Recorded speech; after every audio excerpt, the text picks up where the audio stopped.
کیا جنرل باجوہ کے ہاتھ اٹھانے سے عمران خان کی حکومت ختم ہوئی؟ روزنامہ جنگ کے کالم نگار حذیفہ رحمان، کیا جنرل باجوہ نے دھوکہ دیا؟ اس میں جنرل باجوہ کی تعیناتی سے لے کر ریٹائرمنٹ تک کے واقعات کا مختصراً تذکرہ کیا اور اس تذکرے کو عمران خان کے انٹرویو سے جوڑا جس میں انہوں نے بیان دیا کہ باجوہ صاحب نے انہیں دھوکہ دیا ہے۔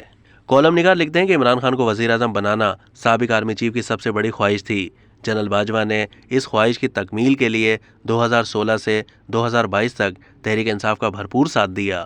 مسلم لیگ نون کی حکومت کے لیے مشکلات کھڑی کرنا ہو یا پھر سابق وزیر اعظم نواز شریف کو نااہل کروانا ہو، عمران خان کو اقتدار میں لانے کے لیے ہر حربہ استعمال کیا گیا۔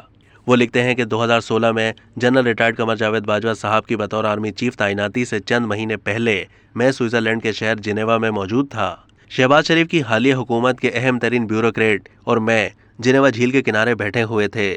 پاکستان ایڈمنسٹریٹو سروس کے انتہائی قابل افسر کہنے لگے کہ آپ کو کیا لگتا ہے کہ Mian Nawaz Sharif army chief general Raheel Sharif کو ایکسٹینشن دیں گے؟ میرا جواب تھا نہیں۔ وہ کہنے لگے کہ آپ کی معلومات کے مطابق نیا آرمی چیف کون ہوگا؟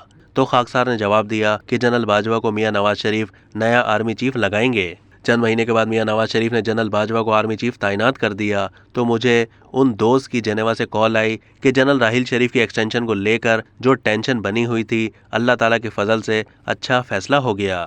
میں نے انہیں جواب دیا کہ جو بھی ہو ملک کے لیے بہتر ہو، لیکن جنرل باجوہ کا کسی بھی معاملے پر رد عمل جنرل راحیل شریف سے مختلف ہوگا۔ اور پھر سب نے دیکھا کہ ڈان لیگ سے لے کر پاناما کی سزاؤں تک جو کچھ بھی ہوا سب تاریخ کا حصہ ہے۔ اسی طرح لاہور جم خانے میں خاکسار کو سردار نصر اللہ خان دریشک مل گئے۔ دریشک صاحب مجھ سے کہنے لگے کہ نیا آرمی چیف کون لگنے جا رہا ہے؟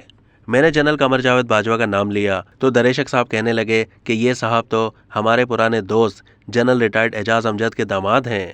مزید کہنے لگے کہ اعجاز امجد صاحب تو GOC لاہور بھی رہ چکے ہیں۔ یوں انہوں نے اعجاز امجد صاحب کو مبارکباد دینے کے لیے فون ملایا۔ بہرحال یہ سب واقعات اب تاریخ کا حصہ ہیں۔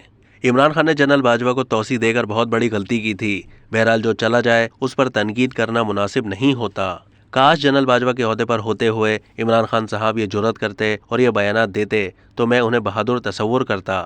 آج جو کچھ بھی عمران خان اپنے ان دوستوں کے ساتھ کر رہے ہیں جنہوں نے انہیں نہ صرف وزیر اعظم بنوایا بلکہ بطور وزیر اعظم 3.5 سال چلوایا بھی، یہ دھوکے کا سبق ان سب کے لیے ہے۔